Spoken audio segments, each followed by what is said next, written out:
I'm back at it again, but this time solo as I pull up anchor and set sail through the Abaco island chain.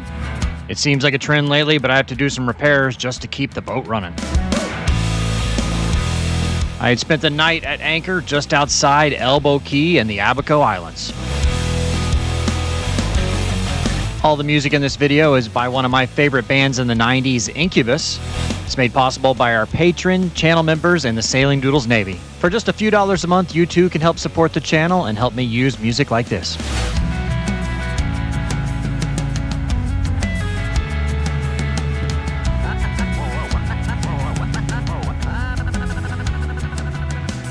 Well, you may notice things are quiet and calm in here. It's kind of been unusual lately. It's because, you know, we gave it a shot with the crew and it just didn't work out. You know, when you live on a small boat, you need to be very compatible because, you know, it's hot. You're in close quarters all the time, and sometimes personalities just don't get along. So that was the case with this. We just didn't get along very well. So they're no longer on the boat. I, bought them tickets home. I believe they canceled them though, and they're on somebody else's boat now. I don't really know where, but it's not my business. So anyway, wish them the best. You can still follow them. Please be nice in the comments. Don't yell at them or call them names or something. They're people. They have real feelings. Like, please be nice to them. Okay? I appreciate that. Do me a favor and be nice to them. Thank you. We are going to get moving. I'm going to head up to Great Guana Key. That's where Grabbers and Nippers is. So they have the big party at Nippers on Sunday. So I've got some other friends up there, and we're going to hang out. So it's just going to be me sailing solo for a while. I really don't know, because I'm planning to leave from the Bahamas in about 10 or 12 days and sail straight to North Carolina. So I'm going to have to get somebody to help me with that, because I got to be north of Morehead City by July 1 for my insurance. So I don't know. I got a bunch. I've talked to one returning crew already. She said she'd like to come out, but she can't be here for another 8 or 9 days. So yeah.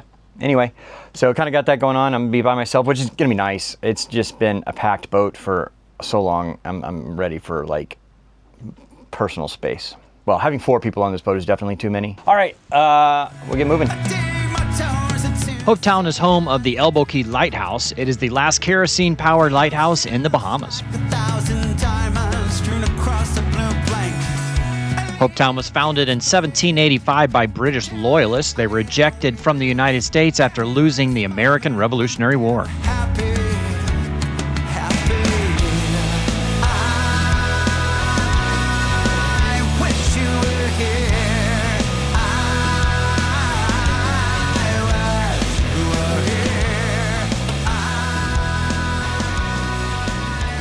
I didn't leave it on this time because I felt pretty secure with our anchor, but a lot of times if I'm a little uncertain of the anchor, I'll leave the chart plotter on, and you can see like this is where we swung while I had it on, and we were staying pretty good, and we're still on that line, so I know that we did not drag anchor. You know, we dropped anchor probably about right there, and then our course goes back in there, so yeah.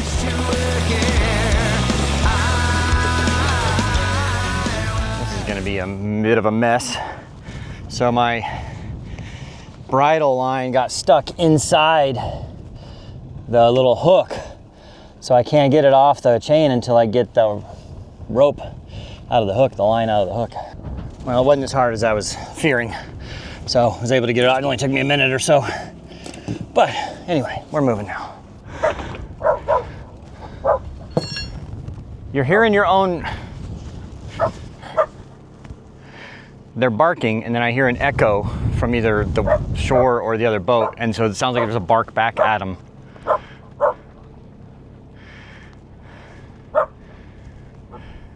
Good guard dogs anyway. Well, alert dogs. I don't know about guard dogs.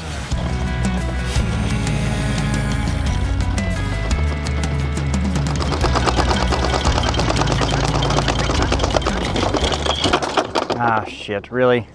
So my damn chain is castled there, so now I gotta go down here and clear the castle. Shouldn't be too hard though. It won't take but a second. All right.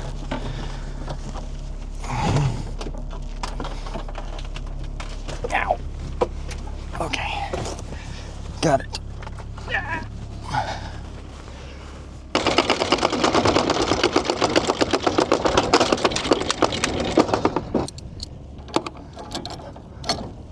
Time to get moving. What do you think, Merlin? You ready to go? All right.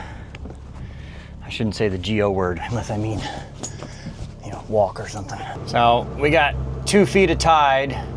So it'd be pretty skinny here if, so, you know, there's less than 2 feet below, 1.9 right now below the keel, and we got 2 feet of tide. So, you know, well, that's why I left when we had tide, right? Because otherwise getting out. We're going about 12, 14 miles up to Great Guana Key, and gonna anchor outside of Grabbers, and I gotta do some boat work today. Having some generator issues. I think the generator's been iffy for a while, and I think I finally figured it out. I think the fuel pump's going out on it because, you know, it's just been bogging down. You know, it'll, like, I top off the fuel filters, you know, I do all that stuff, and it's run great for about 30 minutes. I just don't think the fuel pump's keeping up with it, because last time I took the secondary fuel filter out, which is the one closest to the motor, it was less than half full of fuel. So it's obviously not getting enough fuel through there. And so this last time, it was running for about 30, 40 minutes, and then it started bogging down and shutting off. So then I turned on the priming pump. There's a priming pump to prime the whole system to get the air out of the system. And it's just one of those 12 volt, you can buy it at AutoZone for 20 bucks. You know, electric fuel pumps, and I turned that on and it ran great. So it's a fuel pump. I got to replace that. I'll be back in the States in 2 weeks, so like I'll just get one when I get there and replace the fuel pump, no big deal. Until then, what I'm going to do is I'm going to rig up a switch, because I don't want to have to open up the engine bay every time I want to run the generator, because that's just a pain in the ass. So I'm going to rig up a switch to that priming pump that I can have it just like in the cabin, like, you know, out of the way somewhere, you know, just run a, you know, electrical cable to it. And that way I can, you know, just turn on that priming pump and run that as my fuel pump when I'm running the generator. I'd say my current crew are pretty cute and easy to get along with.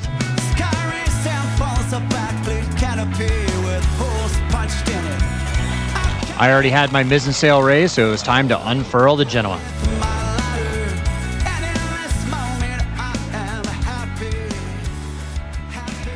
Yeah, 15 knots of breeze, we're doing 5 knots straight downwind. You know, if I had the main up, we could be going a little bit faster, doing probably 6 or 6.5. But whatever, it's only 9.5 miles to go up there, so what? It's gonna take us an hour and 40 minutes, and it's nice and calm out here. It's great thing about cruising in the Sea Abaco, you know, it's 15 knots of breeze, you know, and it seems, well, 13 now. But, you know, so that you would normally be in 2 or 3 foot seas, now we're in like 1 foot seas. There's more boat wake than there is wind waves. So, anyway, cruising right along. My 6-year-old precision sails were holding up quite well. I can easily get another 6 years out of them. If you'd like your own precision sails, click the link in the description for a discount.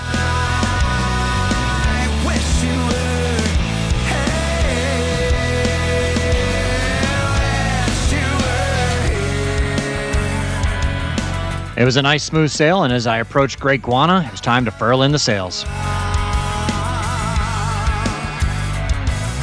Great Guana Key is in the Abaco Island chain and is a really fun spot. There are a few marinas, some nice big anchorages, and a couple really fun bars and restaurants.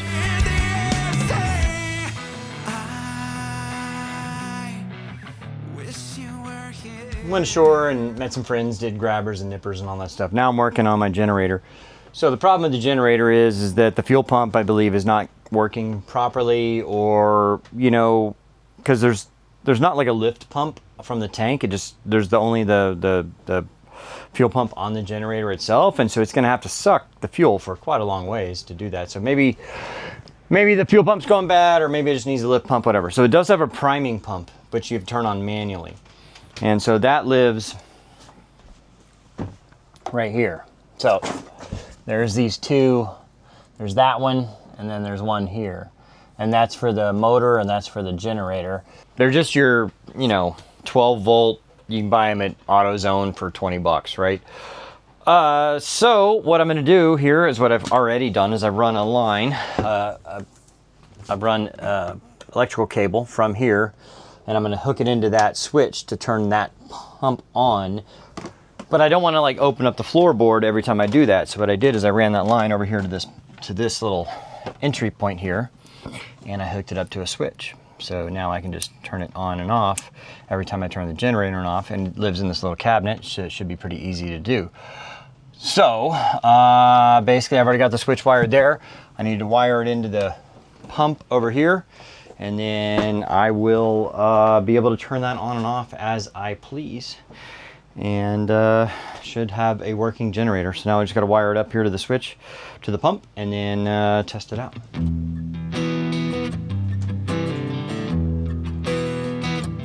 Oh, shit. Okay.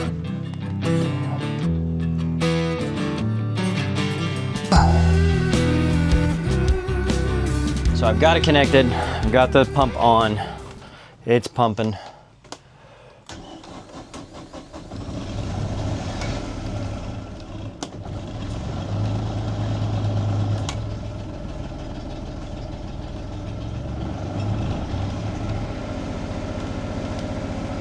Seems to be running.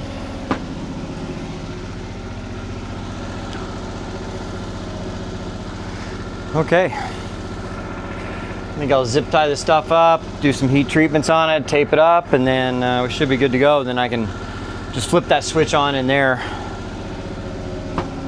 One right in there, that one. Anytime I need to run the generator, I can flip that switch on, and then when I get back to the States, I can actually, you know, put a real fuel pump on it. Make sure you're subscribed to the channel, because here's a little sneak peek of our next video. I've seen this yacht washed up on the beach for a few years now, but in the next video I actually take the time to stop by and get on board. I wanted to take a look at the condition of the boat. It'd been washed up for over 3 years. 7 a.m. So make sure you're subscribed to the channel and click the notification bell so you get notified when we post this video. What I've thrown away. Could I push rewind? On the credits traverse, signifying the end, but I missed the best part. Could we please go back to start? Forgive my indecision.